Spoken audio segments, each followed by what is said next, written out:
All right. Women's basketball fans, plenty has happened since the last time we recorded Gotta Get Up. So we're going to catch you up on things in free agency and then do a deep dive into Kennedy Burke. We're doing all that today on Gotta Get Up, a podcast for New York Liberty fans. Gotta get up, gotta get up, gotta get up. Hey, women's basketball fans, welcome to Gotta Get Up, a podcast for New York Liberty fans, brought to you by Rosie Media and hosted by Erica L. Ayala. All right, Brian, we are here on the third official day of Black History Month, regardless of what the federal government says in the United States anymore. So happy Black History Month. We blackety black. Let's go. Yes, wearing my Black History Month Seattle Kraken hat. But again, this is Gotta Get Up podcast for New York Liberty fans. And we've been doing without a shoot around lately, Brian, just because we've been wanting to get into our player profiles. Today, we will be talking about Kennedy Burke, and there is some news on that front. But also, it's been a wild free agency. So there's not much to say on the New York Liberty front, but we can give a few updates and maybe a few reactions to some of the player movement that has been going on. So, Brian, give us the lowdown. What's the 411 with the New York Liberty regarding free agency? It's been pretty chill, which is the second straight offseason where it's been pretty relaxed, which is great when you have the foundations the Liberty have. So Sloot left. She went to Chicago on a one-year contract. They were kicking the tires on Satsu Sabali, but it didn't advance as far as you may have thought. So she wound up making her way to Phoenix. The Liberty did some training camp contracts, and then they did one re-signing of a rotation player from last year, which we'll get into momentarily. But all in all, pretty relaxed, which is great for us. Yeah, pretty relaxed. We also have seen on the interwebs that, as you said, Brian, some of the moves, people wanting the Liberty perhaps to give up that 7th pick. And again, reports that the Liberty were like, basically on some Rosa Parks. So those are just reports. We don't know for sure. But again, like you said, it's been all quiet on the New York Liberty front. And, around this time last year, I got to be honest, I pull receipts on other people. I'll pull them on myself as well, Brian. I was one of them people being like, all right, now, how the Liberty trying to get back to the finals and they not really doing much? I was like, I don't know about this Leone bye, bitch. Who's that? Who that? I don't know about that. And I was wrong. So I guess in JK we trust, right? Yeah. The best part about when you're coming off a championship is that you don't have to do as much as you may think. Yeah. So now it's just a matter of, okay, I've got the core. They're all in their prime or entering their prime. They're all like super young, relatively speaking. So they've got a pretty good position. And what also helps is that they have a ton of international talent that we haven't even met yet in the States. Some folks that we may not have seen in a long time, other folks we may not have seen at all outside of an Olympic context. So if they ever come, there's more fun to be had. Yeah, indeed. And I think also we have to take what's happening with some of these moves with a little bit of a grain of salt and or some caution because of a few things. One of the things, Brian, that we continue to talk about is that there will be more expansion drafts. Toronto and Portland have to fill up their rosters. So we know that's going to happen. But the biggest thing perhaps, and why we're seeing some of these one-year deals, because ain't nobody trying to get Sylvia Fowles again. Jokes aside, that's because we know that the collective bargaining agreement is currently in negotiation. And, players want to make sure that they have as much freedom when it comes to how that might impact their salaries, whether they stay on certain teams or not. But then also, what is the quid pro quo, right? Every negotiation, it's a little bit of this, a little bit of that. You have to give to take to give. So what is that going to look like, given that there's some pretty high market things, I would say, on the CBA negotiation table, at least from what I know. So we have to take that with a grain of salt. I think the Liberty, to your point, are in a pretty good position. I think also we've talked about it through a lot of our other player deep dives. The depth is really good. Satsu Sabali, we always knew it was something fun to discuss, but we always talked about when we rooted the conversation in reality. That was a long stretch. There was a lot of maneuvering that was going to have to be done. And is it worth, as I believe, it might have been Damien actually who was in here. Hola, mi gente. What's up? What's up? Also, yeah, I'm going to be practicing my Spanish a little bit because, hey, if I can subvert the folks and they round up people who have all their documents, I'm going to go ahead and do that. So thank you, Damien. Muchas gracias. I will continue practice. Yes. So I'm so serious. Like, can y'all tell I'm sick? I have my filter is usually gone with y'all anyway, but now it's all the way gone. But anyway, yeah. So we've got Varnell in the house, Ronnie Varnell, Danielle, thank you so much for coming through. We appreciate y'all. Great evening indeed. Great evening indeed. And yes, we all know Kennedy Burke is coming back. Just a few other things before we wrap up the shoot around. Congratulations to a pair of 22s. Yes, Asia Wilson and Caitlin Clark had their jersey retired on the same night. That just recently happened. Iowa got a big upset as well. We'll talk about that in the women's basketball roundup that will drop tomorrow. And Brian and I have already discussed in the Slack, we're going to have to drop a special edition because, again, so many things on the free agency front. So we're going to have a special just free agency news. And then we have to talk about Athletes Unlimited, which will start up.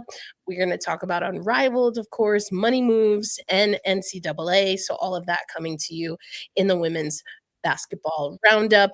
A few other players have had their jerseys retired. Kelsey Plum, who now, of course, is going to the Sparks, which is wild. It's also been wild to be like, no one wants to go to Golden State, even with all those amenities, because I guess they want to win. And then my answer to that is, okay, but then why would Kelsey Plum go to the Sparks? So it's not all about winning. There are definitely other things, and we might not know everything just yet.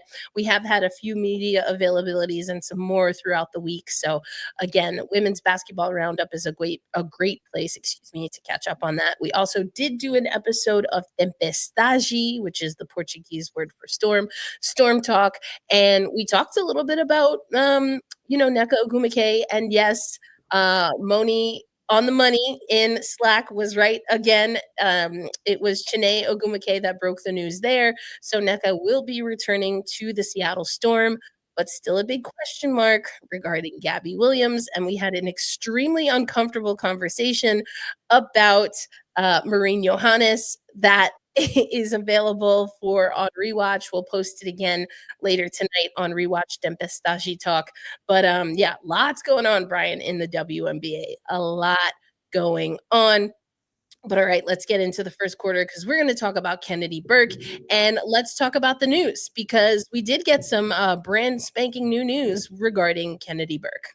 Mm-hmm. Yeah, on free agency, the official start of free agency, the Liberty announced they re-signed Kennedy Burke. It's a 1-year unprotected deal worth about $78,000, if memory serves correct.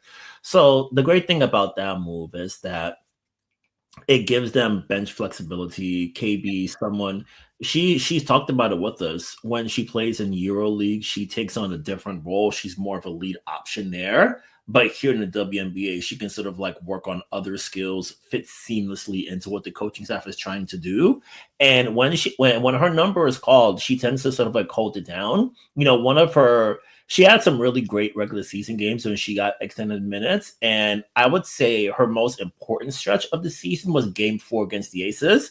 You have to remember back to that game. John Quell got in foul trouble. Leonie Fibich got in foul trouble. And it was a very sort of the Liberty led, but it was very tenuous throughout. And Kennedy had to take on a lot of big minutes, and they didn't lose her minutes. And for a bench player, you never want to go backwards when you're on the court. You want to sort of keep things as level as much as you possibly can. Mm-hmm. And Kennedy's someone who's able to do that. She's had good moments. She's a good driver to the basket. She has good touch. Like, she has good vision. When the Liberty goes super long, she's someone that can fit seamlessly in, guard multiple positions. So she allows Sandy Brondello and the coaching staff to tap into a lot of different buttons, which I think that versatility piece is so critical for what New York is doing. And now that they're down a wing player in Kayla Thornton as she's with the Valkyries now, Beck Gardner is making her way back. So you don't want to put anything on her shoulders when she's just coming off an Achilles tear about a year and a half ago. KB is someone that can slot in, do what's asked of her, keep things steady, allow Stewie to get a little bit more rest every so often. So she presses a lot of buttons for the team, and she's low maintenance in that she won't need to have the ball in her hands to be effective. So it allows Sandy to sort of like experiment and try a lot of different things while still keeping the core sort of identity of what the operation is intact. Yeah, I think this is, at least as of right now, it does seem like this is going to be a big opportunity. I think even announcing Kennedy Burke, again, there weren't a lot of moves to be made. I think Maureen Johannes is the one we're all kind of waiting on regarding the New York Liberty, but it stands to reason that Kennedy Burke will have an opportunity to really slot in. And I don't know if this is necessarily breaking news, but as we were preparing for today, I also noticed Kennedy Burke listed as number 22, Brian. Oh, no longer number 2. So there you go. Good count. Yeah. So, we can see some of the numbers here, not gaudy numbers at all with regard to a WNBA career. But again, overseas responsibilities for a player like Burke have definitely been, a little bit different and maybe closer to what we can expect. But again, I think that Kennedy Burke, some things really open up for Kennedy Burke now. I think that this is a player that hasn't, been that kind of go-to person just yet in the WNBA, but has been around some great franchises and some great players, and I think can step in. My read on Kennedy Burke is that she was always a part of and kind of a heartbeat in some ways, right there with Kayla Thornton when it came to kind of the levity, right, and the fun that this team, the New York Liberty, was able to have. And I think that to me speaks to kind of an unspoken leadership, right, that can exist with Kennedy Burke. Now it's a matter of being able to put some of that into action on the court. Yeah, I want to stay on that levity point a little bit because, one thing about the 2023 Liberty is that they weren't tense, but you felt the pressure just sort of being around them. Like, okay, super team, this and this, super what? We're super people, not a super team, all that kind of thing. You sort of like felt the pressure and how they were able to sort of navigate all eyes on them. And they didn't really have that many moments where they could sort of like unwind and relax a little bit. Right. I feel like just being around Kennedy, talking with her, like she's very loose, like she's very fun, like she's great to talk to as far as media goes. Like she's to talk to. Like she does the community things. Like she and KT did a basketball event during the Olympic break. It was really great turnout. I was at the country, but a lot of my folks who were there were like, it was amazing. Like she was really able to connect with Liberty fans in that regard. And I think having players like a KB, like a Benaisha that really connect with the fan base, really sort of like have them go on the journey with you. I feel like that matters a lot and helps sort of like spread the responsibility around the board because, for Liberty, they have two players with their own shoe deal. And in the last women's basketball roundup, we included a quote from Candace Parker that says there's a lot of pressure just about being a signature athlete, pressures and pressures you may not even think are there. So having two of them on your team, you can sort of spread that responsibility around, take some things off their shoulders while still creating a fun, loose atmosphere where everyone's involved, everyone feels like it's like I feel like a safe space might be a little bit tricky in this context, but like okay, we're here. We're not like, it's not like you're not clutching your chest when you come into work around. Right. It's very much okay. We're here to do what we can. We're gonna have a good time as we do it, and we're gonna help each other. Like that camaraderie matters a great deal, and I feel like KB really helps sort of like keep everybody level, brings a lot of comedy into what she does, so it helps out a great deal, especially when now there's a new pressure of having to repeat as champions, and right. it's a whole different world now, and everyone's going to be after you even more. So that comes with a new set of pressure. So having someone that can sort of like help dial the temperature down a little bit, I think is going to be critical this year. Yeah, I agree. And speaking of JK, as in Jonathan Kolb, this is the quote from the press release. We are incredibly excited to welcome back Kennedy Burke. KB is a vital piece to our roster and culture alike, just like we were just talking about. And building off her success in 2024, she's poised to take on a larger role this year and further showcase her versatility. So there you go.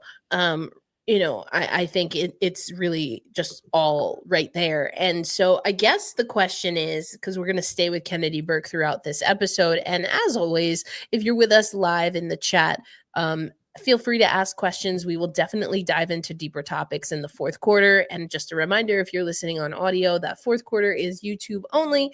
That's just a way to keep the audio only episodes, contained. Sometimes we go like we went in. I'm telling you, you have to listen to, or maybe don't, because I don't know. That Tempestashi talk conversation had me sweating bullets. So, but anyway, let's talk about what that role could look like as the roster is constructed. Let's do just a little bit of a deeper dive with what we expect Kennedy Burke. So she is a forward. So you've already talked about how maybe she can free up some minutes for Stewie or Leo. Like, what do you see the rotation being? Because as of right now, I still think Niara probably coming off the bench, but that first player off the bench. So then where does Burke slide in, and in what maybe situations and scenarios do you think? I would say let's sort of like establish, like you said, the roster right now. So we have the starting five: Sab, B, Leo, Stewie, JJ. That's your first five. You know that. Yeah. Coming off the bench as the roster is comprised right now, Niara, KB. Evie's probably, I think Evie's on a training camp contract, if I'm not mistaken. So she'll be back. And then the two kids and plus KB. Right. So I would say right now, I would slot KB into that second player off the bench, because she can spell Benijah and Leo. And those two in particular are very interesting in the context of KB, because Leo's probably going to be gone for Eurobasket duties in the springtime around June or so. We have to get more rock solid confirmation, but that seems like the early trend for her and Niara at the same time. But Benijah, the Liberty, have really been diligent about managing her workload throughout the season. The Olympic break last year was a godsend because she had her knee surgery, and then she was able to come back shortly after. Now that we're in a 44-game season, I would imagine Sandy and the staff are like, okay, we know what you can do in the playoffs when things are brightest. Let's see if we can manage you out throughout the year where you're not having to overwork yourself, have to really take on a lot of responsibility and make sure that your knees and your body are in great shape. So I feel for a player like Kennedy in this context, like she can slot into that 3 role. She can guard 2 guards. She can handle the ball. She can bring it up. She can initiate some offense. What the Liberty sometimes, when they get jump shot happy, she can sort of break that spell in the way that Sloot would, where she's finding angles to get to the basket, finish at the rim. So I think for Kennedy, this is going to be a great year to really sort of take on that bigger role and really be able to showcase what she does in EuroLeague here. Maybe not at the volume as she does, where she's one of like the best players in EuroLeague, but a bench player that can really sort of step in and do things really well, and occasionally spot start some players who need an off day, maybe out, things like that. She can really be a big influence in that regard.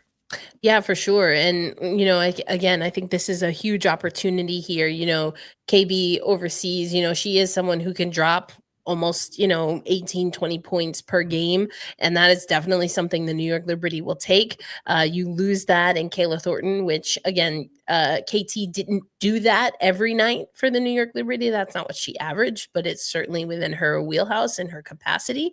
And I think it's the same right now with Kennedy Burke. I still do. I think it's good to have Benijah Hamilton. Again, if you're on our Slack channel, you know that I have said some things regarding some wild trades. And again, all of those are hypothetical. I could have seen a scenario where even if the Liberty, as it's being reported, didn't want to give up the 7 pick, I do think that maybe Benijah Hamilton could have been someone who was used as a piece in a trade if it was the right trade. I'm not saying that the Liberty need to get rid of Benijah Hamilton. I think the writing was more on the wall with Courtney Vandersloot, who, again, the Liberty didn't really have the rights to anyway. That was a free agent. But I think my whole reason for saying that is just that you have Benijah Hamilton also, who has been asked to do a lot, especially defensively for this team, and fought through a lot to be that on the court. And so I think also with Kennedy Burke, I don't know that she becomes the player, to your point. I mean, you kind of broke it down, I thought, expertly. I don't think Kennedy Burke becomes the player that can relieve Benijah Hamilton, but I think if she can do that for some other players, particularly thinking of Stewie and then working with Niara, then that gives Leo the opportunity to fill in maybe a little bit if Benijah Hamilton needs some rest, or to help kind of with that really shut down defense. I think Kennedy Burke is still going to be a great defender. I just don't know that I don't know that she has the range and the skill set to defend at the high clip that we're expecting from like a Benijah Hamilton across multiple positions. Whereas I think that's a little bit more of what Leo can do. And if that's what we're asking Leo to do, then again, Kennedy Burke, for me, I think Brian can become that player where, okay, maybe she's getting the ball a little bit more in her hands to look for a shot. Yeah. I just had this thought as you're talking. Like, we'll get to it in the next episode about guard duties and things of that nature with who we talk about then. But it feels like the Liberty have a really good hodgepodge of players who can handle the ball and really initiate offense. Like, we saw Kennedy can do it. In the finals, we saw Leo tap into that button. Like, she can really do so many things well. And when you lose a Hall of Famer like a Courtney Vandersloot, it's like, okay, we can't make up for 8 assists a night, but we can spread out. We can sort of spread those duties out a little bit and really have other players sort of tap into that aspect of their game. And it has the fun. It's like a little fun mission where it's like, okay, you guys are able to do more of that. Opponents, can you stop that? No, you can't. Right. It's so cool, and it allows so much. It allows for so much exploration, and you can get like weird with your lineups if you're Sandy. Like you can try things out. Like a player like Kennedy, sometimes if you want to go super small, you can stick her at center if you don't want to put Stewie there in the regular season. Like she can pop into that. Like she can slide on the 3. Like there's so many good opportunities here, and I think KB's versatility off the bench allows them to sort of like press so many different buttons. And I would say one thing I'd like to see her do more is like really bump up the 3-point percentage. I think on the page, I think she shot like 25% last year. Yeah. And I think defenses know that since she's a good driver, you try to sort of like meet her at the rim to sort of pull her off. And if she's able to knock down, if she's able to hit like 30, like be around league average as a 3-point shooter, I think it gives her even more room and allows those drives to be more potent, because you don't want to have a situation where you're against an elite team, say a Minnesota, for example, and they're like, oh, we know you're not going to shoot, so we'll just sit in JJ's lap. And then when you get the ball to her, we're all on top of her. So you really, I think for Kennedy, being a knockdown shooter in that regard is going to be critical. When we get to training camp, I'd love to sort of talk to her about what sort of aspect of her game she'd like to tap into on a personal level this year, now that she's in New York for a second season. So we have like really cool homework for the springtime. I know the kids don't like homework these days, but it's going to be fun. Trust me. Listen, we all need to be on our homework. Like, now is not the time to be falling asleep. I'm going to bring these somewhat subliminal, somewhat not subliminal messages all throughout the episode. So I hope y'all are ready. Anyway, to your point, Brian, yes, that 25, I guess we'll round it up, right, to 26, 25.9, 26% clip, the lowest in her career. but I think that's a good thing. Again, the usage you have to take into account, Yeah. and just what the ask was there. But this is someone that can shoot, 30 to 35% from 3 point. And I like what you mentioned regarding it's not just about the percentage. I mean, yes, the percentage and getting the percentage to a good place, knowing that she can be upwards of a 35% 3 point shooter, I think fits really well into this. But it goes back to what I've said specifically with Sabrina Ionescu, who now we of course know had off-season surgery. And it's almost a counter. I agree with you. And the counter to what you're saying, or the opposite side of what you're saying, is that um, you know, if Burke can also shoot from the perimeter, we know JJ can, right? And so that versatility, if JJ's lights out from the perimeter, then you don't lose anything when you have Niara and KB and even Leo to an extent that can work down there. Obviously, Stewie, we know, is going to be working down there. So I love that as well. Like if JJ is just feeling it from outside and she's going to pull the defense that way, let her shoot, because JJ can shoot from out there. But then it goes the other way. I do think, though, that the New York Liberty, I don't think they want JJ out there all the time. They still do need to develop her, or establish her. And when I say establish her, it's not because JJ has that game. What I mean is within the context of any given game, I say this all the time, JJ needs to get the ball early in the shot clock, and preferably, deep in the paint. That's just to keep defenses honest. It helps open up the offense for everyone else. I'm still going to say that till the cows come home. JJ needs to get the ball in the paint.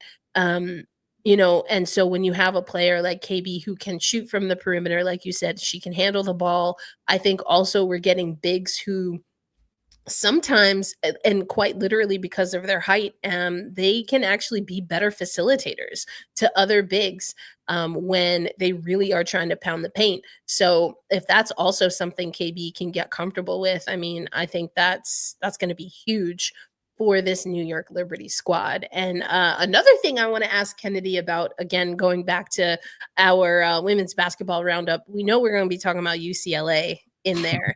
I'm sure KB is probably loving what UCLA is doing right now. Undefeated.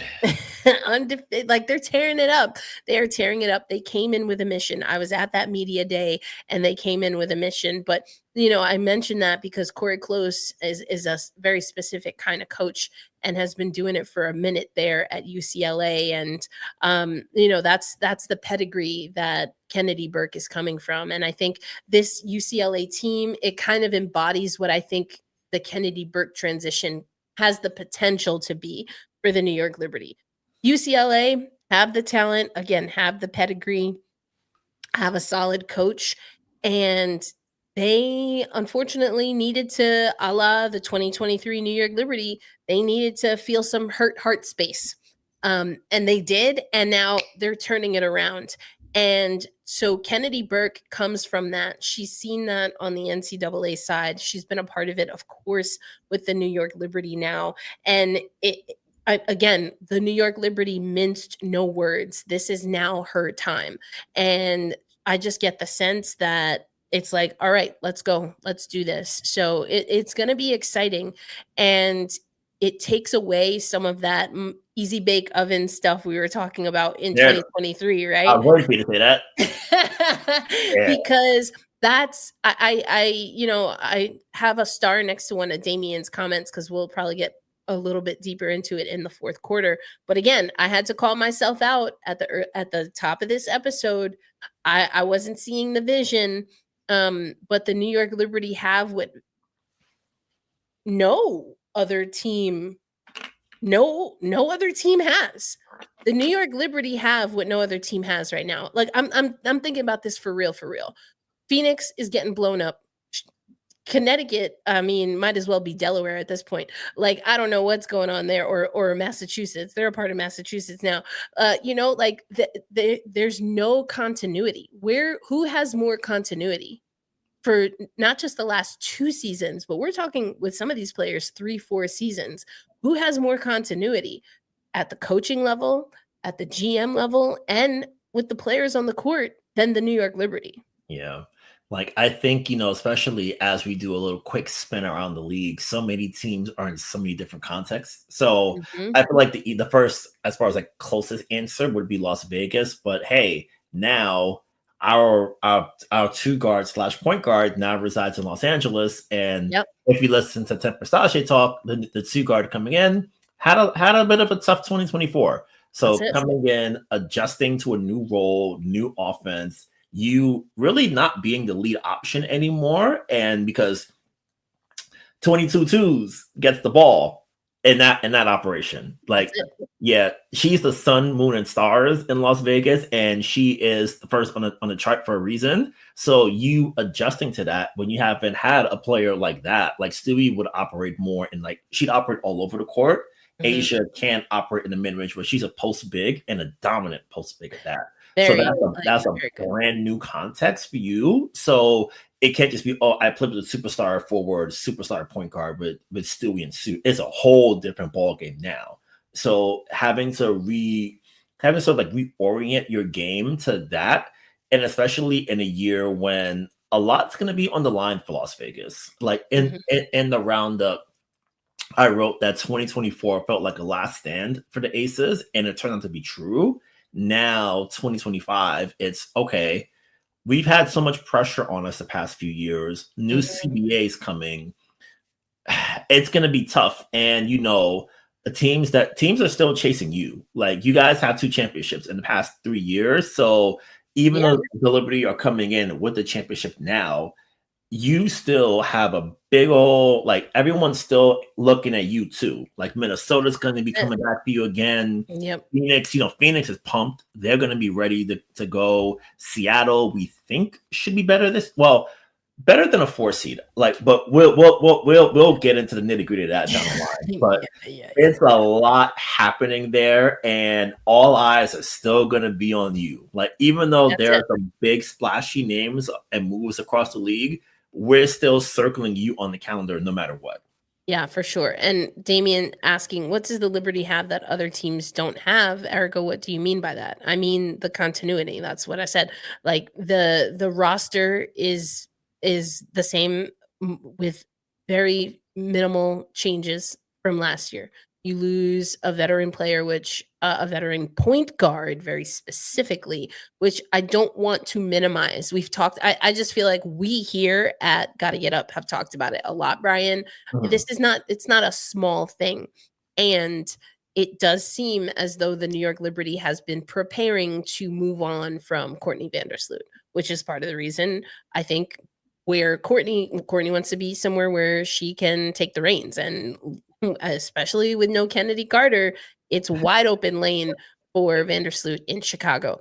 So outside of that, the whole starting 5 is back. Kennedy Burke is back. Niara Sabali is back.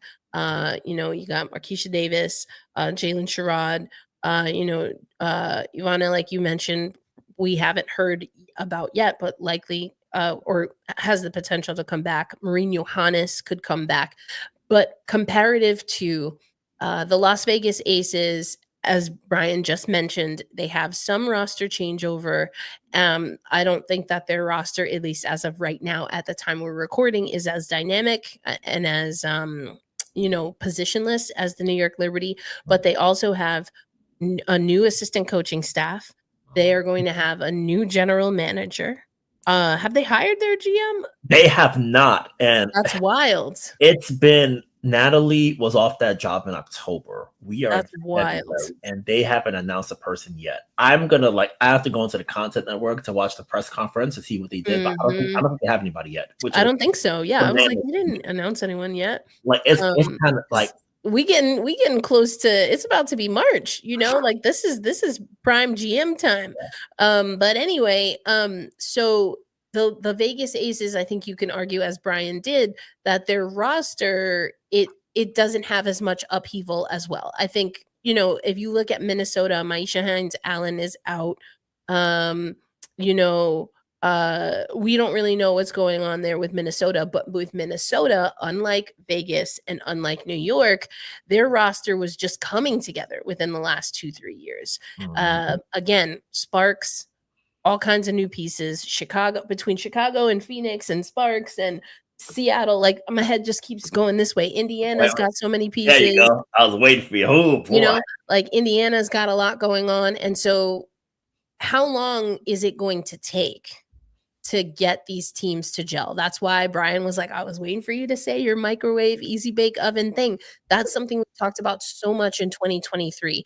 I think Sandy Brondello did as good of a job as you could do to get an on-paper super team to the finals, but it sputtered out. Like facts. Big fact. Damian, no one knows better than you. Like big facts, it sputtered out. There is a limitation to what you can do when you have amazing players that are playing. Now, granted, this is not the Olympic tournament. This is not Unrivaled or anything. This is a 2 season WNBA. This is a 42 game WNBA season, including Commissioner's Cup, All-Star, and then the playoffs. There is a delicate balance between having new dynamic players and having players that have established a rapport with each other, a coaching staff that has established a rapport, not just with its players, but with themselves as a coaching staff. And the New York Liberty and a few other teams, even though I think there are more teams that have certainly risen higher to becoming contenders, now it's getting a little crowded in that, mid-major category.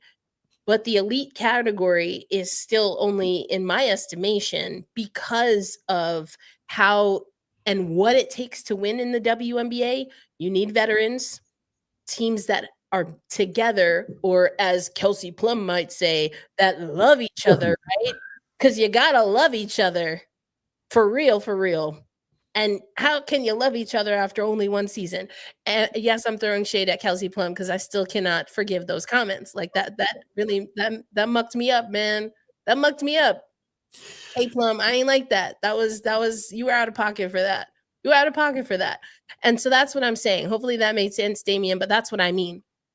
This is not a league where you could just walk in with some on-paper super team and expect to win a title. Like, it don't work like that. It hasn't since the Houston Comets. Yeah. That's the only team that came together in 1 year, and then they was like, we run it all the way back times 3. Like, we getting 4 of them things. That's it. Nobody else has done that. Yeah. Also, one other point I want to sort of like drive home that you're making as well too. For a lot of these teams, a lot of new coaches too. Exactly. That's what I'm saying. Yeah. First year coach, and I think Carl's first year in the WNBA.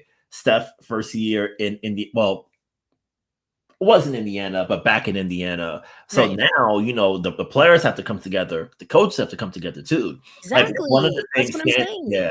Yeah. One of the things Sandy was telling us a lot in 2023 was that she had to really sort of like teach the terminology and really knowing like what the cues are, what those sort of like those nonverbal cues that everyone sort of picks up on after you've been around someone for a long time. So it's gonna be, I would say, just looking ahead to like late May, early June, it's gonna be choppy for a lot of teams in the league. So I would say for folks out there, because I know, boy, a lot of fans in general are very impatient, and I feel like fans of certain teams in W are like super impatient. I'm like, guys, take a deep breath.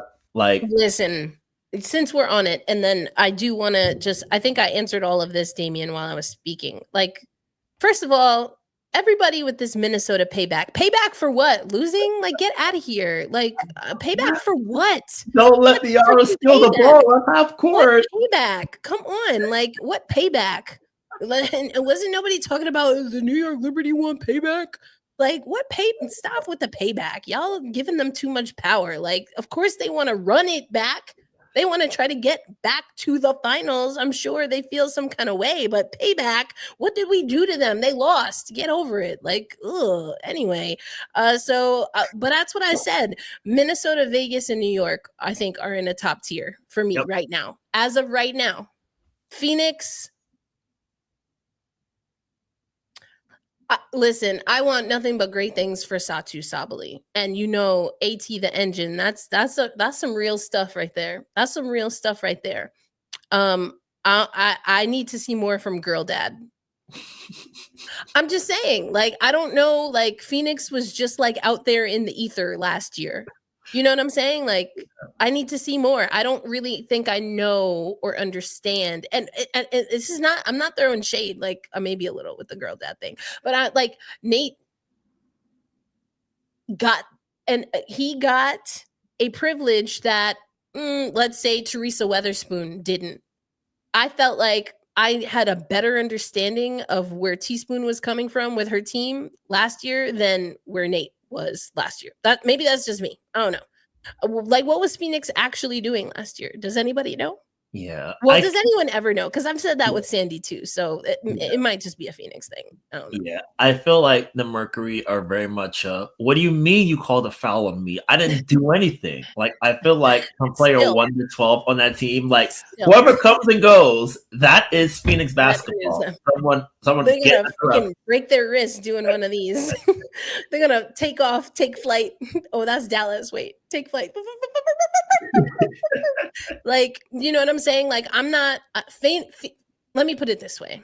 Minnesota, Vegas, and New York have earned the benefit of the doubt. Phoenix hasn't, in my opinion. Now, here's something I'm gonna tell y'all. Indiana, do not sleep us. Like, I believe in Stephanie White. I really do. I really do.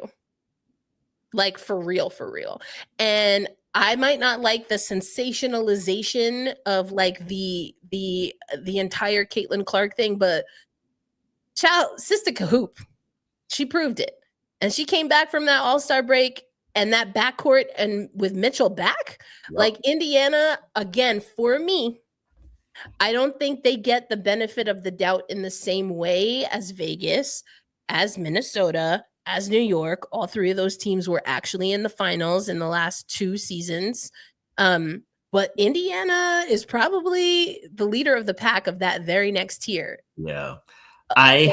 Come on, let's keep it a buck. I have an early hot take in my spirit. I'm not sure how hot it is. I feel like Indiana, I'm banking right now as my 4 seed going into the playoffs next year.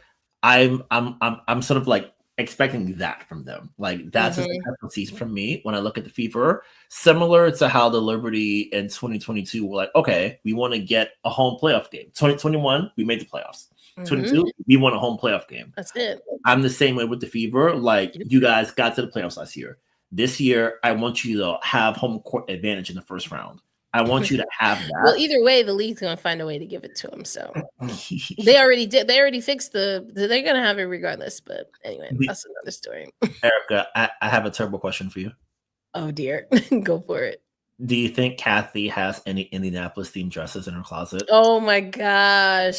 Well, I mean, it works for the New York Liberty, or at least that's what WNBA Twitter would have people believe. I'm like, y'all, relax. Just relax. It's not that serious. I promise you. Well, I shouldn't. I'll speak as myself as a New Yorker. When I saw her wearing that, I was like, why?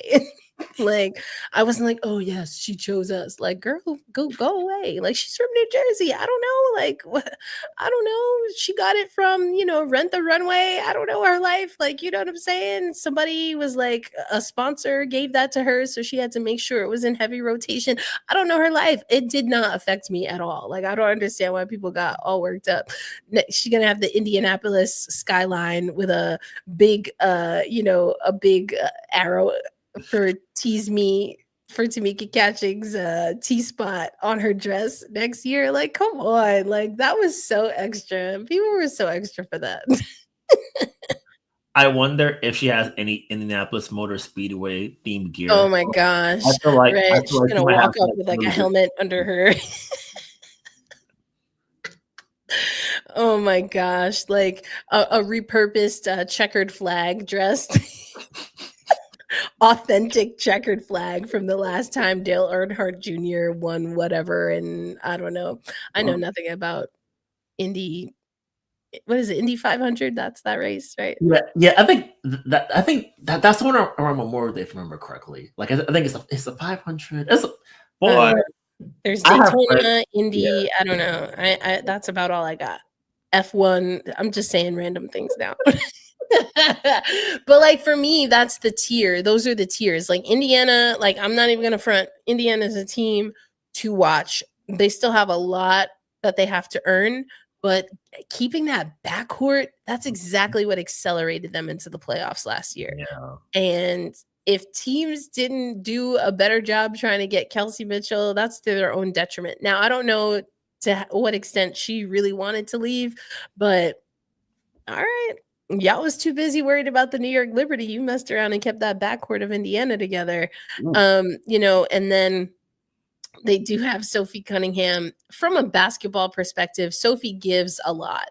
She does give a lot of gutsy performance. It comes with a lot as well. It comes with a lot. So I wonder, like, for me, Sophie's not the main attract. Well, literally nobody is when you have people still so caught up with Caitlin Clark. And again, like she's earned from a basketball perspective, she's definitely earned it. All that other stuff is just noise. But like, where does Sophie Cunningham fit into that team? Like, I'm curious what her basketball is going to speak, because I think she can play gutsy. Like she played 1 through 5 in Phoenix that one year when stuff got crazy, and then she was like F Tina Charles, which was wild. Like Sophie Cunningham is wild.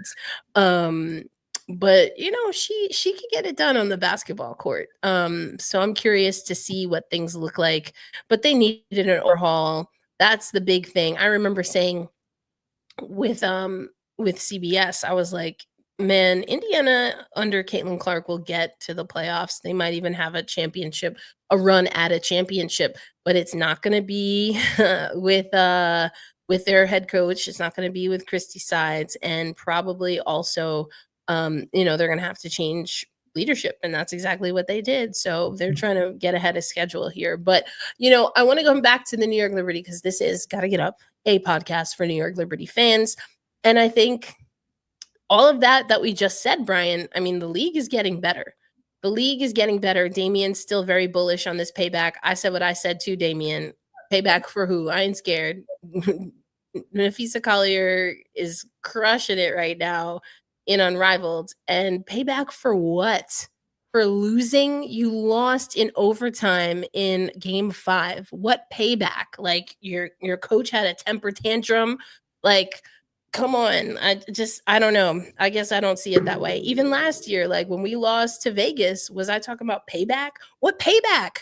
What payback? Like they were not wronged. I don't know. Like, anyway, that's wild to me. But all that to say, like you said about Vegas, I mean, the obvious, it's not just Vegas, but I mean, everybody's coming for New York. And I think what Damien is getting at, although I vehemently disagree and clearly don't care that people want quote unquote payback, like people were saying all kinds of stuff. I think that a lot of people don't feel that the New York Liberty earned their title, which is wild to me. Like, it's absolutely wild to me.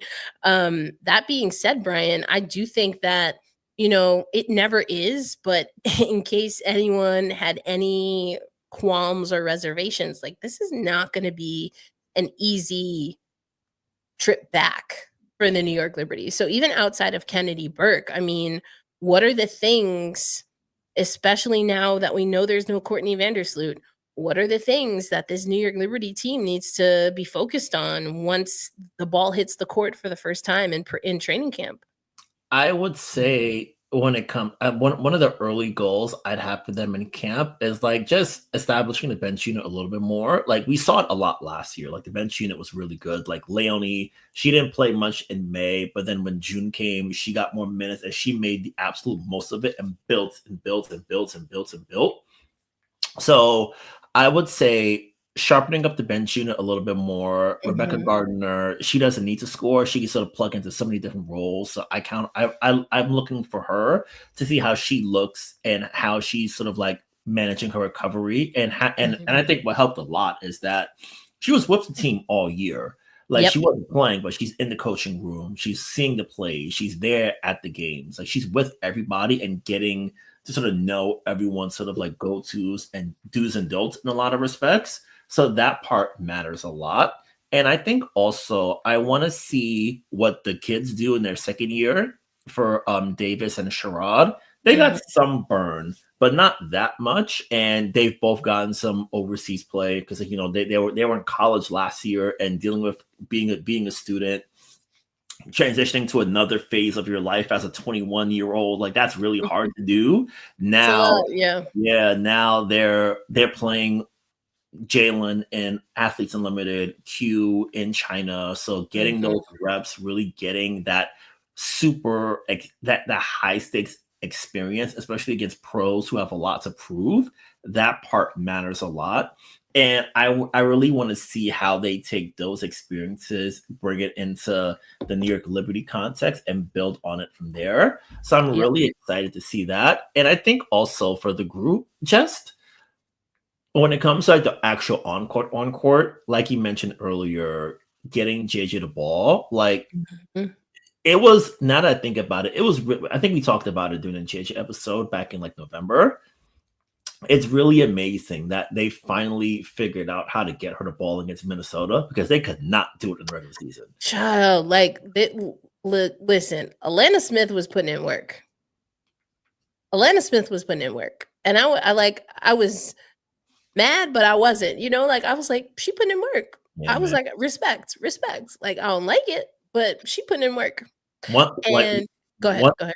One thing about Opals, like they do not back down. Like them Opals, boy. Man, they built a little different. They built different. And she brought it because she was not okay. Like everyone, little bump, little bruise. No, she was like every 5 minutes looked like Tip Hayes out there at Athletes, Unrivaled, just bopping on the floor. I literally said it after that game in that press release. I was like, seemed like Tip saw a lot of the court. Like she saw every inch of that court. But yeah, I mean, I think with any team looking to try and get to a championship series, especially if they've been there, whether they won or they lost, I think every coach, we heard it right from Vegas and from New York in that series in 2023, both Becky and Sandy, they came and very blunt and honest with critiques for themselves. Like, I've got to figure out how to maneuver the bench. I don't think Vegas did that in 2024. I really don't think that they did. I do think Sandy did, and she's going to have to do it again. Now, part of that, again, was figuring out that Leo is someone that you might want to see more minutes from and promoting her effectively to a starting role. And that came at a cost.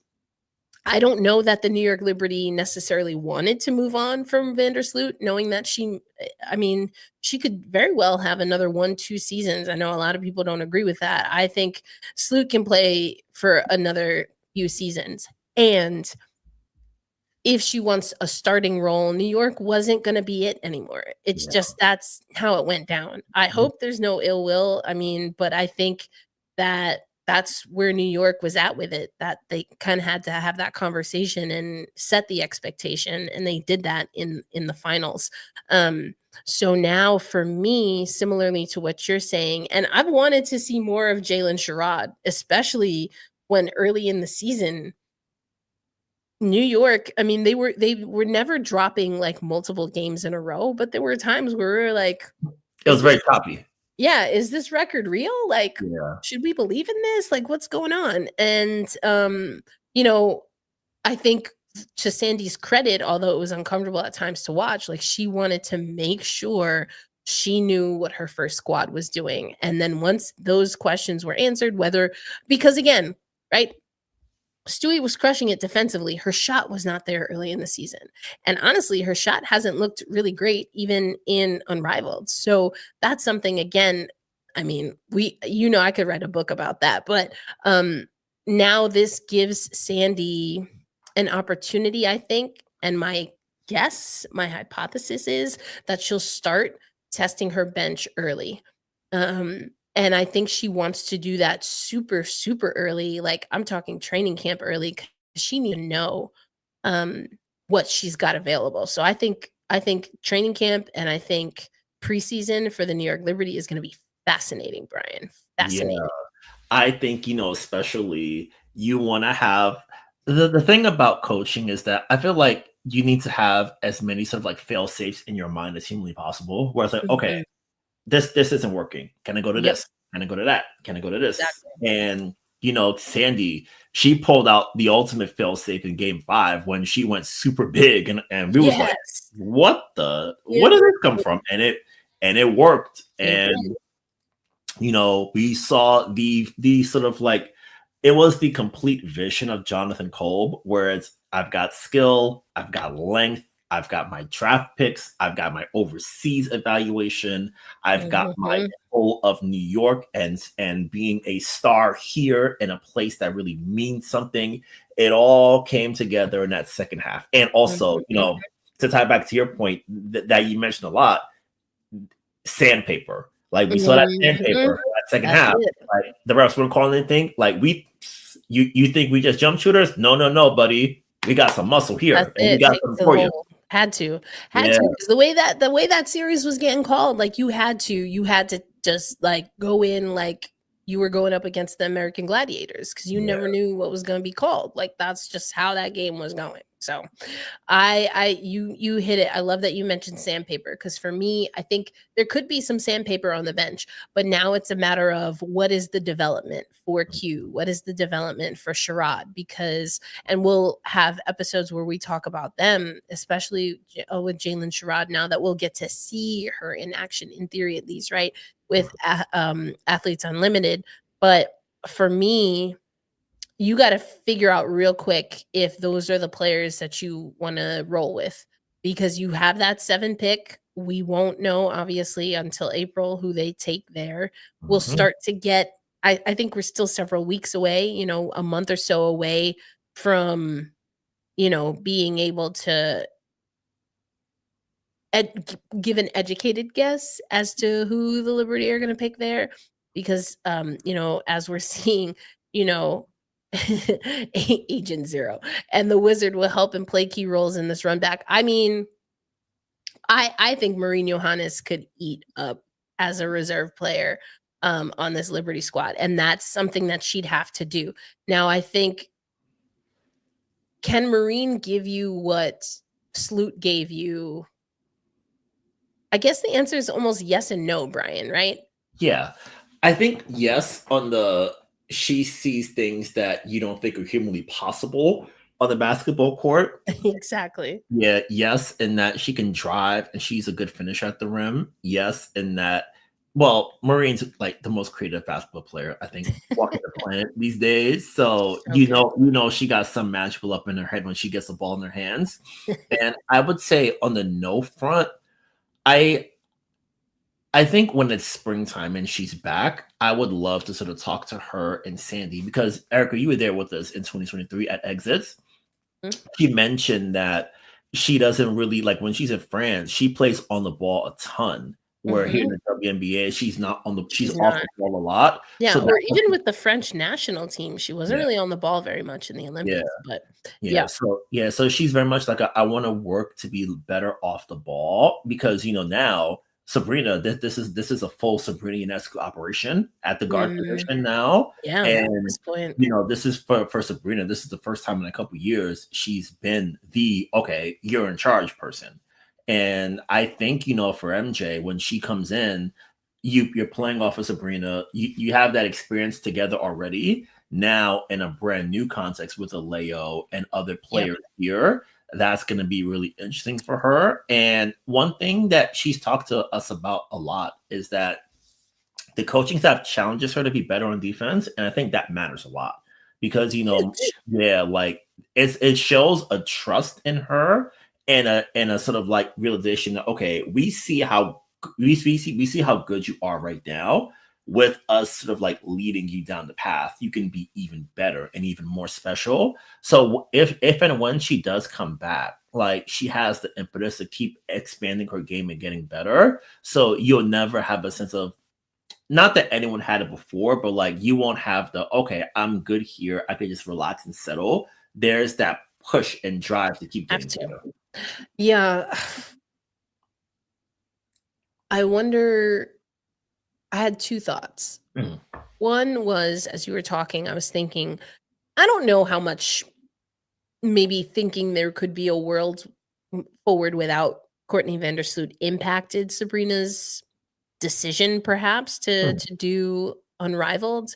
But what I will say is, and I know her participation is limited just because of some other things, but for someone who maybe just wants to really get more reps at having the ball in her hands, a 3-on-3 full court league seems like a good place to be for someone like Sabrina Ionescu from that perspective.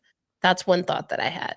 The other thought that I had, and we'll probably dive into this in another episode, because even though Rebecca Gardner did not see minutes, she still was a part of the Liberty squad. And I think, you know, what her role is going to be really interesting moving forward. But I mean, let's just talk briefly through, what are the scenarios? Is there a world in which, when the final roster is going into May, is set, do we have Gardner and Maureen Johannes, or do they overlap too much, Brian? That's a great question, because I right know. now we have, so as far as like locked in roster spots, I want to say we have seven locked in, guaranteed. Yep, 8, that's starting if, 5. Yep, yeah, and then Burke and Sabali. probably.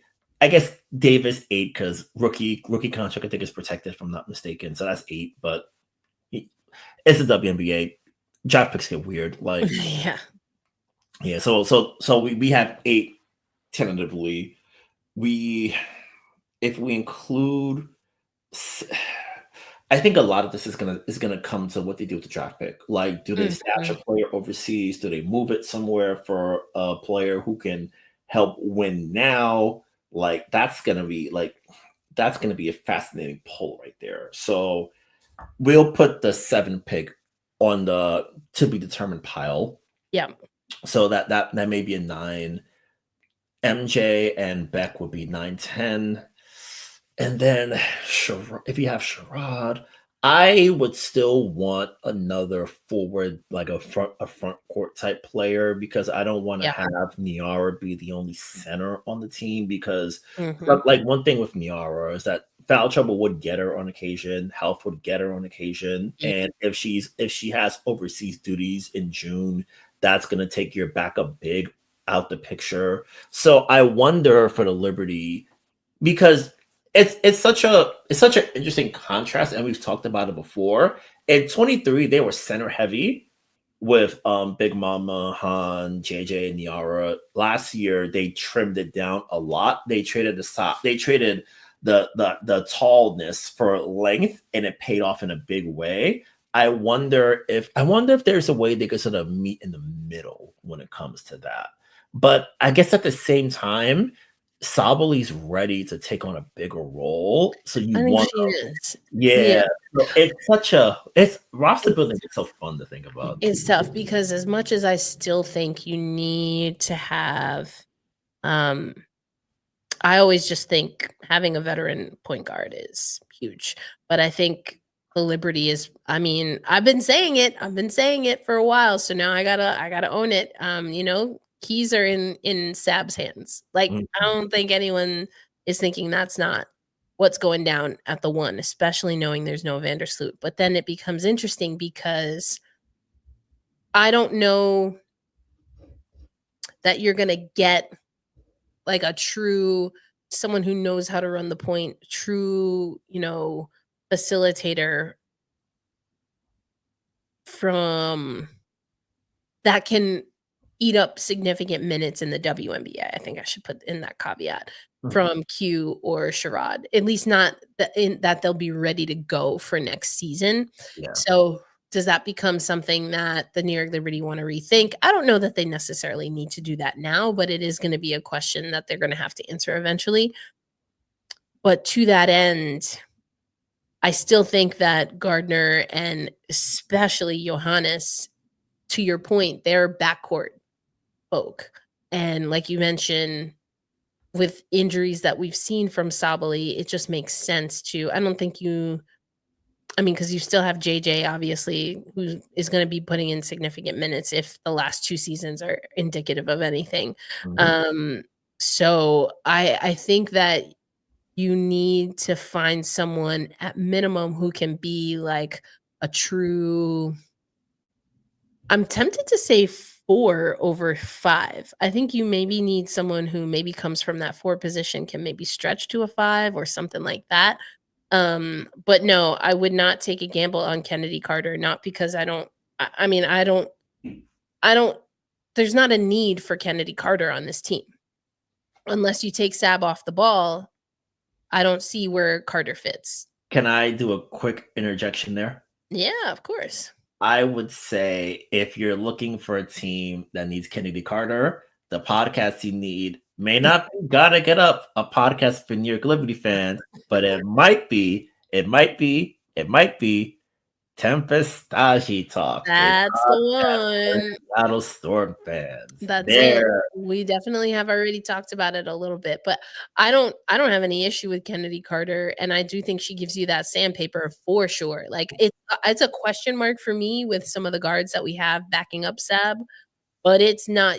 There's no doubt that you get that with Kennedy Carter. But but between what maybe her salary would be and also just where the Liberty seem to be headed, I don't know that that makes sense for us right now. Yeah, because like I feel like for Kennedy, like she gonna need to shoot, and like I mean, she can get you 18 points a game. Like put the ball in her hands, and like she'll like she's lightning fast. Like Sandy talks about it all the time. Like she's so quick, especially off the dribble. Like she can make things happen in that regard.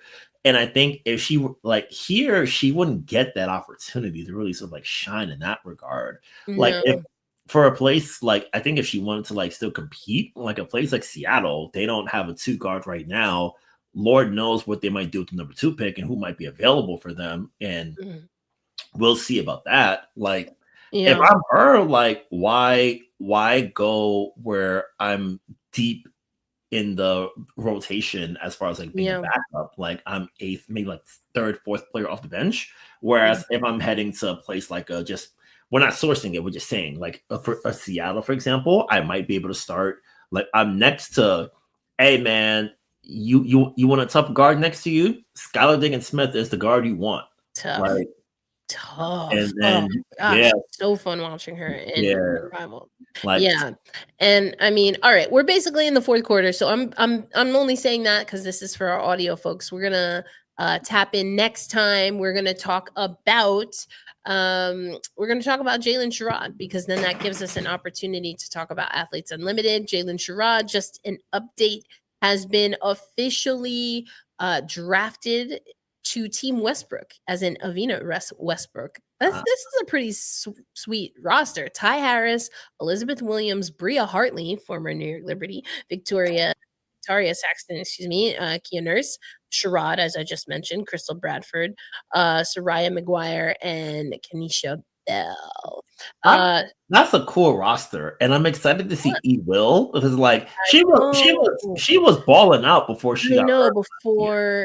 Before she went down. Listen, I was with this Tosh Cloud prior to last year. I was like, listen, if Tosh want to come, like we already embraced Tosh in that series against Washington, and that was wild because she was cooking us, and it was like, you know what, we're gonna boo you, but once that clock goes to zeros, like she got applause for how she played. Like that was dope.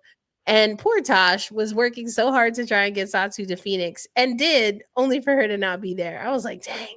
Erica, I think in the Slack, someone posted that Cloud was like, Satu, I'll give you my apartment if you come to Phoenix. Oh man, Little did she know. little did she know. Yeah, I missed that. I've been a little out of it, This but game I ain't thought this about game that. ain't I was got like, no sympathy to it, ooh, man. dang, that was tough.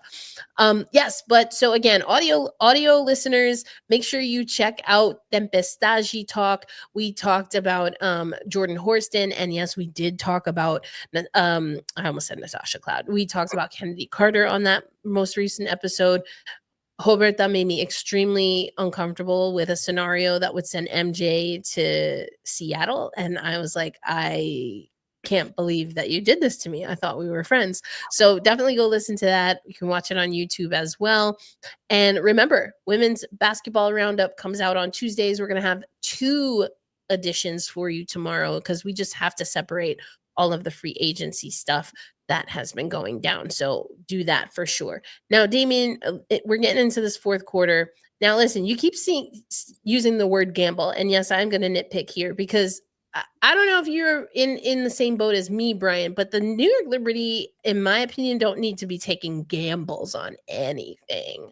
This is not a situation where like, because nothing is surefire. Let me just preface with that. But I don't want the New York Liberty, and I don't think they should feel pressured to take a gamble. I think they should make decisions that fit where the vision for the New York Liberty is. I don't want to get caught up in some of the stuff that's going on with free agency right now. Yeah, so I guess my thing for Damien is tell me more about what a gamble is. Because I feel like in my brain, gamble could be so many different things. Because like That's true.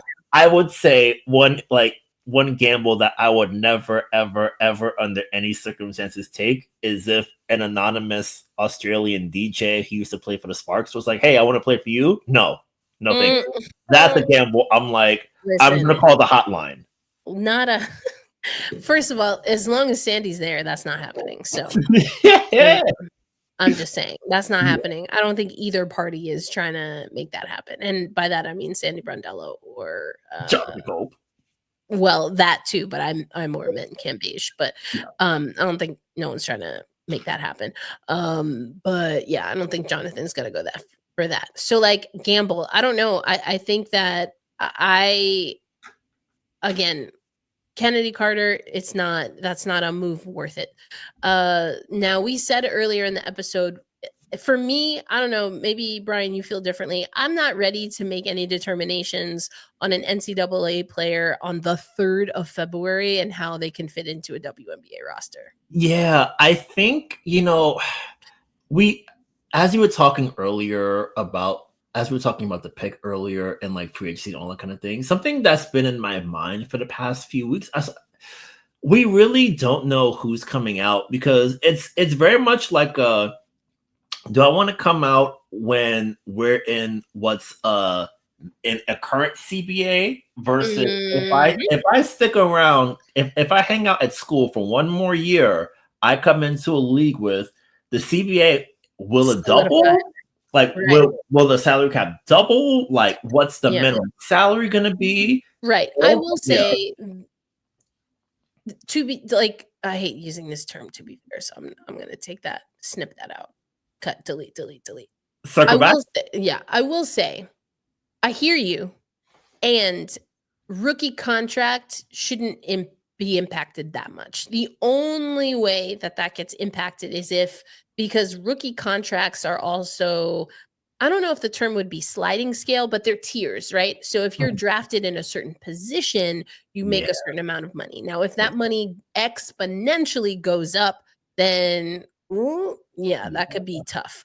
I think also, I thought where you were going to go with it is that, like, where is the economy going to be? And being able to make that NIL money might not be the worst thing in the world. Because, listen, hey, look, that dude got people's social security numbers. Hey, we in danger. Alarm! I'm Alarm! saying, I hope Caitlin Clark put all that State Farm money somewhere safe because. I mean, you got families that aren't even living off of that. You feel me? Like, yeah, man. So. Like, that's a wonderful point. I didn't even think to connect, man. Look, if it's a situation where you see all the chaos that they doing out there right now, God help us if it's like that next year. Because if it is, boy, we hoping it. Well, Hey, it will. Anyway, yeah, it will. But so I think it's interesting. I do think that if you know it's time to go, just go. yeah. If you're like a true junior, I think you take as much time as you need. And if you just don't know, then maybe you just let that just let that deadline pass. Yeah. You know, To that point, and to sort of Mhm. tie it back to our Kennedy discussion earlier about how dope UCLA is. Like if I'm their current center and I'm like, maybe I'm not going number one this year, but next year, like you see how great I am, I'm going number one, no questions asked. Like you stick around, crushing it right now. she's a beast. I love her. Crushing it. Oh, Right. that And would be someone now. That would be someone. It makes no logical sense. It makes no logical sense for all of the reasons that we just mentioned. also, But if it's next year, I might. San Francisco's beautiful in the summertime. I might like it there. Like it's not too far from Los Angeles, as far as I can tell. Why not? I mean, Lauren Betts is solid. I would mess with Lauren Betts. Damian clarifying. In other words, would you guys take a risk? So that's yes, a gamble. That is indeed a gamble. In the truest sense of the word. Gotcha. Georgia Amore, Tahina Pau, Skylar Diggins-Smith, or Tosh Cloud at the point guard position. So I'm personally taking off any NCAA players. I'm not taking a risk on an NCAA player that is not named. No, I'm not taking a risk on an NCAA player. Not in this draft. And historically speaking, I don't know. Not all WNBA franchises are great with handling their number one pick. So I hope for Indiana's sake that those days are gone. But also a lot of their staff is gone. So there you go. Yeah. So I'm not doing that for. But as a point guard, no. I'm not taking. There's no one at this moment. And again, February 3rd for me. I like a seasoned eye test. I like that to be, NCAA tournament for me is when I'm really getting a good sense, and not just one tournament, but NCAA tournament for me is the best gauge for what you might be able to get from a player when they come into the WNBA. Like what can they do here that tells me, okay, this is how they can cook in high pressure. Okay, because basically every 40 some odd WNBA games and then all of them practices is going to be just like that. So how do you handle yourself? That's where I'm at. Tosh Cloud, I was with it for last year. I think that has come and gone. Skylar Diggins-Smith is on contract elsewhere. So I guess that kind of answers that. Like, yeah. And also, one Madam Diggins-Smith was like, why would I go to New York when I have to come off the bench when she was a free agent last year? She could have Skylar Diggins, aka like a top 3-point guard in basketball, coming off the and she loved Noe too. Like she a Noe girl. She's not. I don't think she's leaving. I mean, I think there could be a world in which it could be a lot of fun to see Sab and Skylar Diggins-Smith work together, like because they have enough similarities while also having very distinct characteristics that it's like, no, you deal with it. No, okay, switch. No, you take that. You know what I'm saying? Like that could be interesting because Sky's gonna get to the hole. I will say the only people who may despise a Sabrina Skylar tag team would just be the referees because they're gonna be, boy, they're gonna hear it all. Sabrina says she doesn't get the referees, but you and we have eyes and ears. Yeah. Like she lost her voice for like 2 weeks, and as soon as she got her voice back, she went right back to get at them referees. I mean, they have a different approach, but yeah, she be getting up in there. So yeah. Again, Damian, I don't know. Brian, do you want to take what they would do the 7th pick? I'm not answering that question until we get to March. I'm gonna use a phrase you might hate. Let's stick a pin in that. Let's stick a pin in it. We'll put it in the parking lot. Yes. We will circle back to that in March. We will circle back to it. We will stick a pin in that. Like, I just can't. I mean, I could say I could say anything right now, but it doesn't. I feel like it wouldn't mean anything. Like, to me, it's not, like I said earlier, I don't think it's an educated, like, thought out. Mock drafts are cool, I guess, but I think they're kind of hollow. Like, they're empty. I don't like making suggestions unless I've had time and have the conviction behind them. So, like, and I think what'll help us a lot is that by March we'll get a feel as for who's declaring. Well, also we'll know what the Liberty are working with. We don't completely know right now. That's a good point too. We really don't know. So if Marine doesn't come back, that might be different. You know, if they do make a move, then that changes things. You know what I'm saying? Like, I think I can't answer that question right now because it's not a complete picture. I mean, I could say, you know, they should take Babs Bunny, and there you go. That's my answer. But that's not, you know, that I feel like there's nothing there's not enough teeth to sink into that one. Yeah. I'm stubborn. Okay, well, we're still I am a tourist, so so thank you for that question mark. I mean, I've answered that question multiple times, so I didn't understand why you thought I'd give a different answer this time. We are in the full universe building part of the story right now. So by the time April and May hits, the book will be on the shelves. That's it. You know, like, do you want all the typos now? Like, I'm not doing that. Like, there's no reason to answer that question right now. I don't. First drafts are messy from experience. That's it. So there's a bunch of mock drafts out there, and we'll see how many of them are right. But with a 7 pick, that's a pick that it's not as cut and dry. And again, is Marine Johannes coming back? Do we know? Who's getting invited to camp? Is someone going to get hurt? And then I have to change my answer. Like, I'm not answering that. So that's what we got. But next week, we get to talk a little bit about Athletes Unlimited, which I know a lot of people are wondering if Athletes Unlimited, this is like the last gasp here. I think there's still a space for Athletes Unlimited in the ecosystem. And so I guess we'll find out. Kia Nurse got moved again, or at least, is that official? I heard murmurings. Is it official yet? Have they welcomed her? Yeah, I think I saw the reporting on a Saturday. I have to check. I think Was she a 7? Was she a 7 or a 9? 9, 10, 9, 10, somewhere in there. Somewhere between 7 and 10. Yeah. But there you go. Case in point. Like, anything after, well, again, unless you're Indiana or Dallas, anything after like 4 or 5 in a WNBA draft, it's tough. Yeah. And, you know, if you do hit deeper in the draft, you can't be like other teams and not talk to Leonie Fibich for years and then ship her off to other places. Like, we are way past New Year's resolutions at this point, and I feel disgusting for offering a resolution. But seriously, teams, like, talk to your players that you have overseas. Like, right, and feel a part of the family. Do the right thing. Yeah, do that. Do the right thing. Yeah, Damien, I think I answered that. But sometimes there's a lag in the chat, so I'm just going to assume that it's a lag in the chat. So educated guesses will come next month.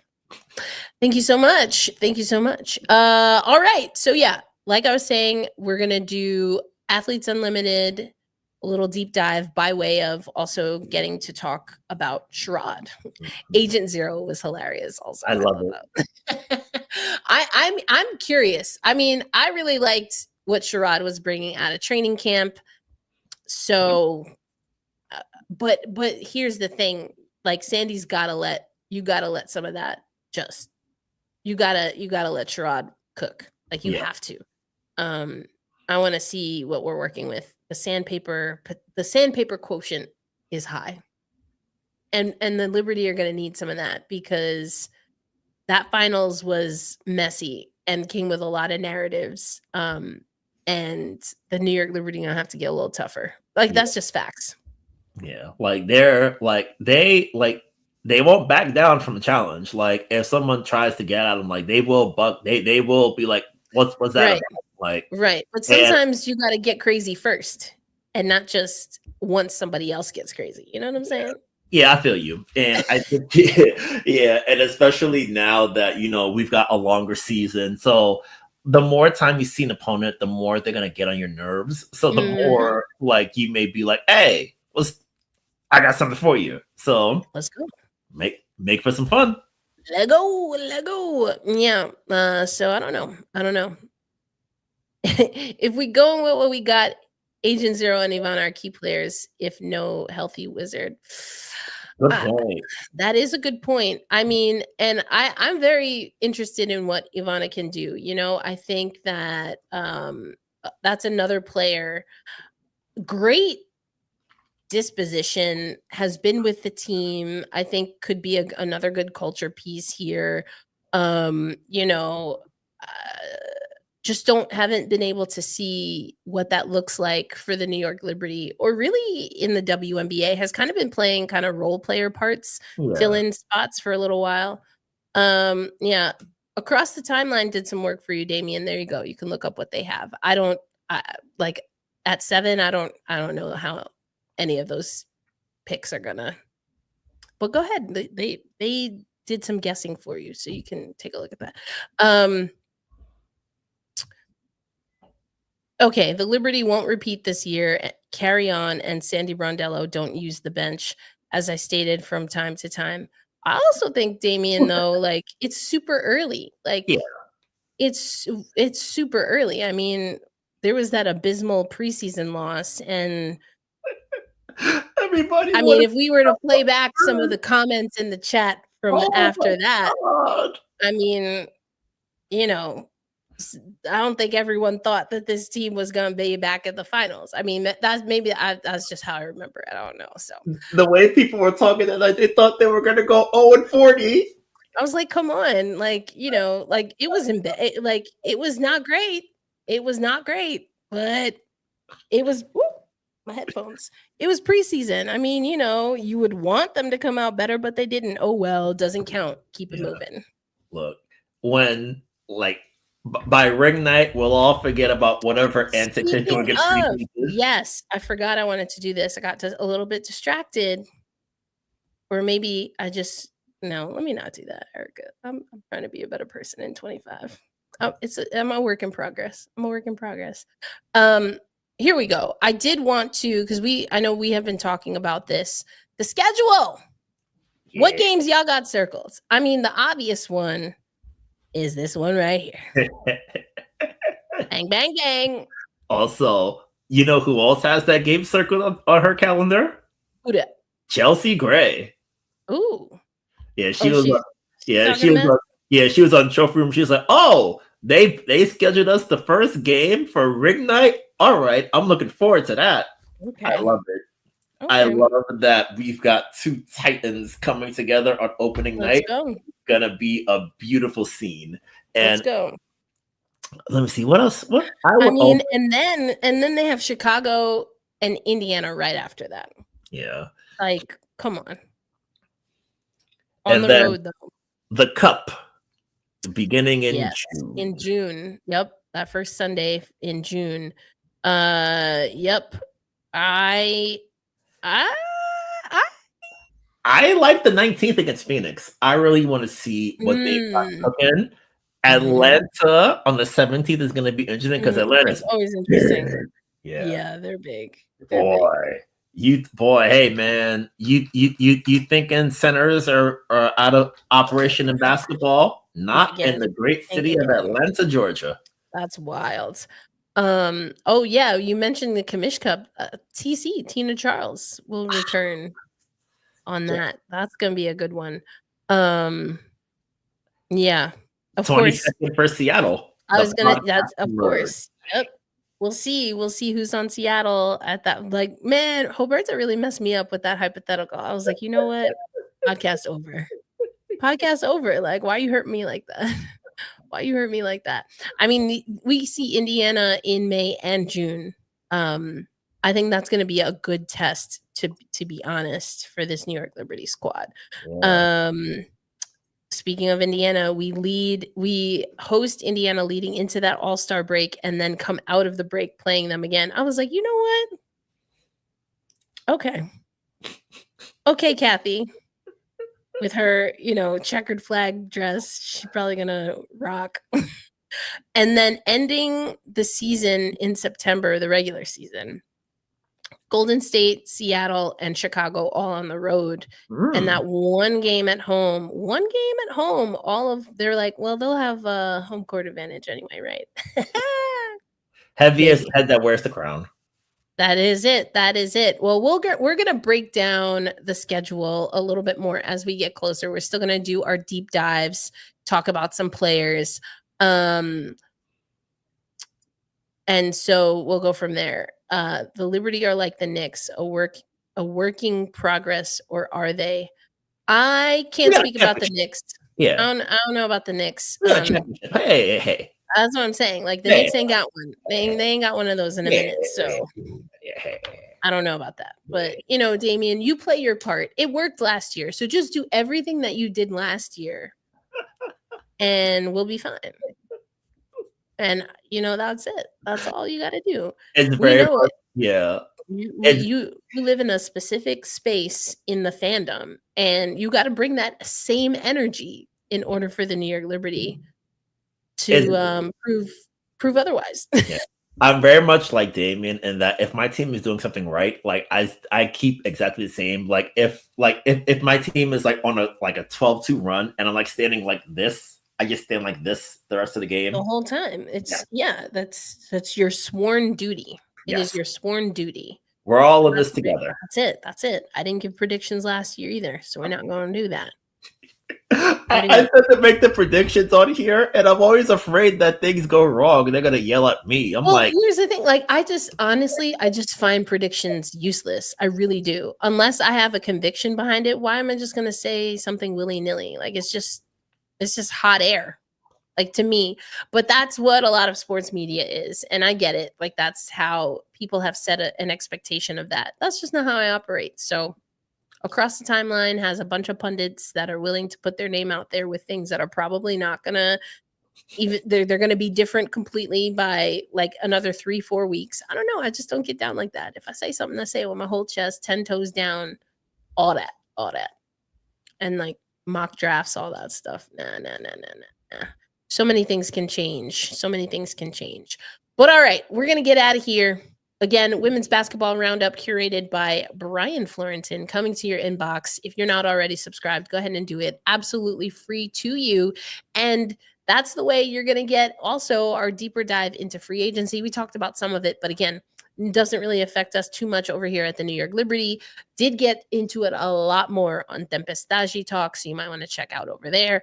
But as always, for Brian Fleurantin, Erica L. Ayala, thank you so much for watching tonight's episode of Gotta Get Up, and we will catch you in another 2 weeks on this podcast. But next week, we will, of course, be talking about Tempestagi Talk and Sammy Whitcomb, who is another player with a new home. So we'll get into all of that. And until then, you know what time it is. It's time to Ellie wave. Peace out, everybody. Have a good night.